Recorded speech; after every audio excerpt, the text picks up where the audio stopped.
We're here on Marjorie Miner's roof, 110 Preston Lane, Byron.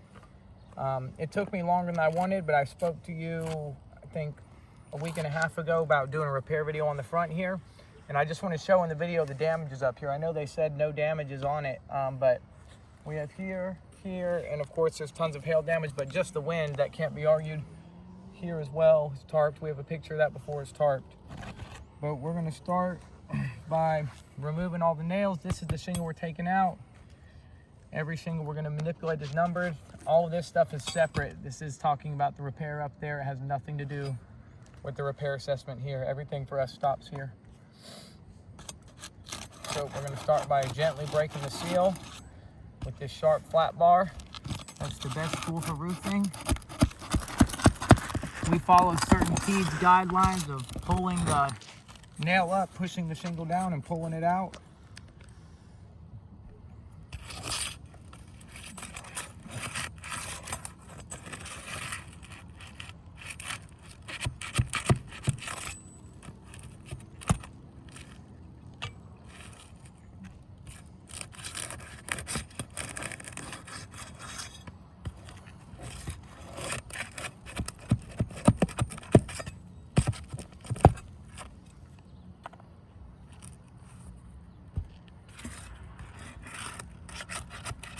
Ooh, that one pulled through.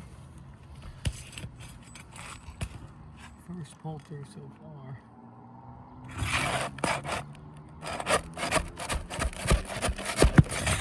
So you see right here we have a tear.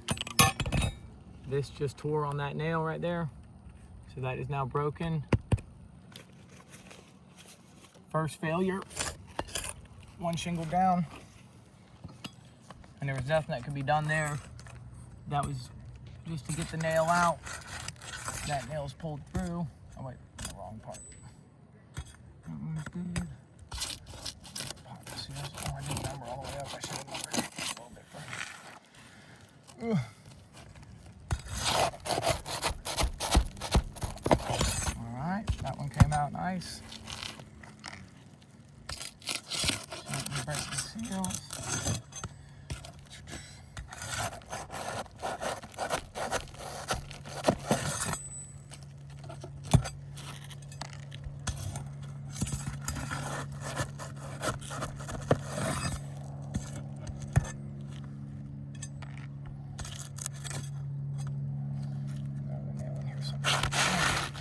Alright, we'll take a look at this in a second. Whoa. There was one of these that pulled out that I gotta remove.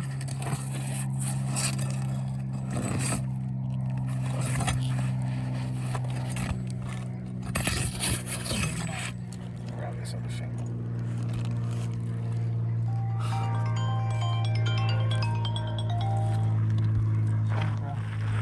We're gonna take some midway pictures. We'll check through. Oh, I need to do my control area. Let me do that real quick. This is gonna be our control area for granule retention.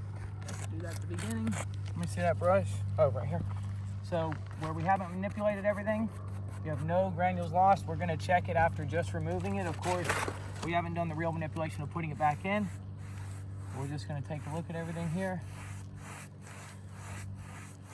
We have a crease across this one right here. You see one forming here, but can't really tell. So we'll see as we go. I'm gonna get pictures of that.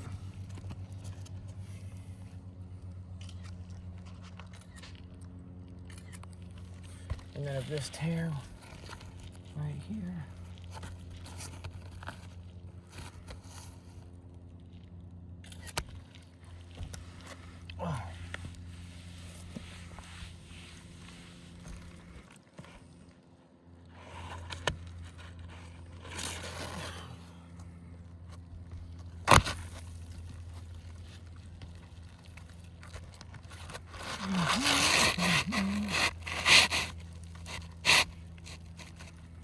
Line this thing up.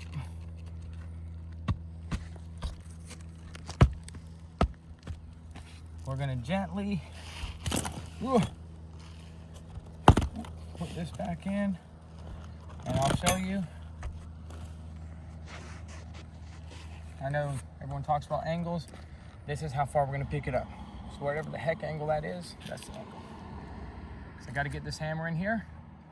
We can go get a gun if y'all want, a nail gun, but it's gonna be a lot worse than a hammer because that thing is big.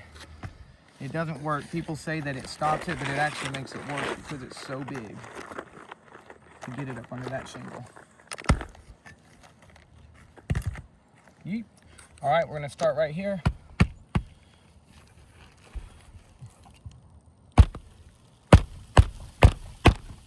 Dang, the deck is soft right there. Almost couldn't get it in.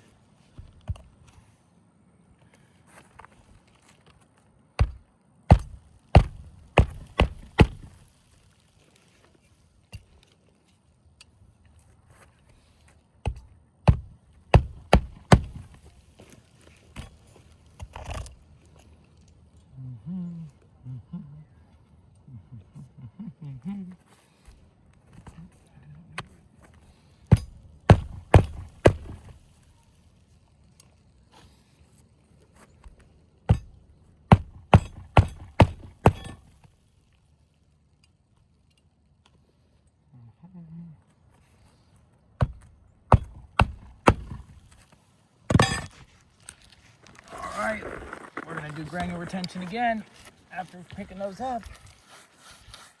So this crease has gotten worse. Right here, you can actually see where it's kind of bent up. It's curled up a little bit from that. This one's gotten a lot worse as well. The two that were already showing signs. It's across the back, the mat's cracked into about here. All right.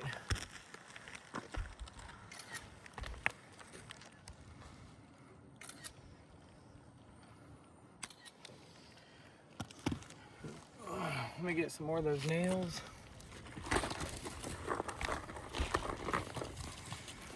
All right.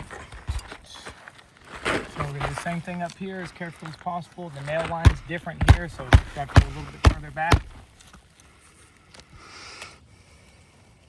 And this shingle is not compatible with this 20 years, so it's not lining up right. It's not lining up properly because we're putting a 20 to a 25 just for the sake of this repair assessment for you guys.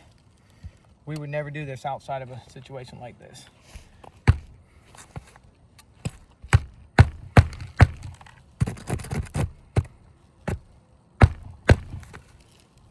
There we go. Let me in my next one.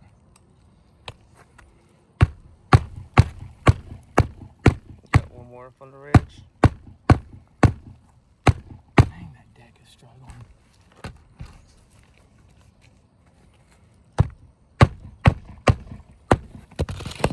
All right, if you come look in here, right here, put it up there to show these holes in the material transfer, put it real close so you can see. It's all gunked up and jacked up. Oh. Let's see. We're gonna do granule retention again. So over here, nothing. Over here, we have a clear crease, which has now gone all the way across here. It's not just right here, but these granules are completely gone. I mean, that shows how loose they are. And then this one is extremely bad now. Look at that. Well, let me get my shadow out of the way. So it's straight across. We'll check this part. You can see a crease forming here. Wouldn't call it a complete failure. That's a nice hail hit right there. You see that? Mm-hmm. But, you know, you can't really tell there. Then again, here, this is definitely damaged. That mat is cracked on the back. If you look right here, you can almost see it crease, but it's cracked all the way back. It's not all the way across, but it's still a huge failure. Oh, yes, it is. As you can see, I'm just using a light brush. So if you weren't using the brush, of course you can't use your hand because you're going to displace the granules if you're swiping your glove across. But this shows the actual failure that would have taken, you know, weather or something over time, but you're not getting a proper result if you're not checking the granule displacement. So that's the worst one we have all along. So this one managed okay. These granules are pretty tight, but we have the failed shingle there, failed shingle here, failed shingle here, and failed shingles here.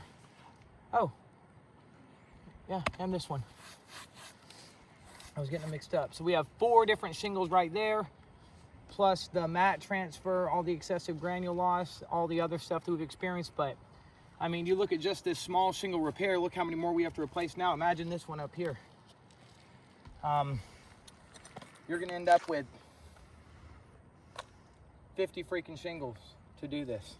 So we're gonna go ahead and send this in for review. It is a fail. All right, you can stop it.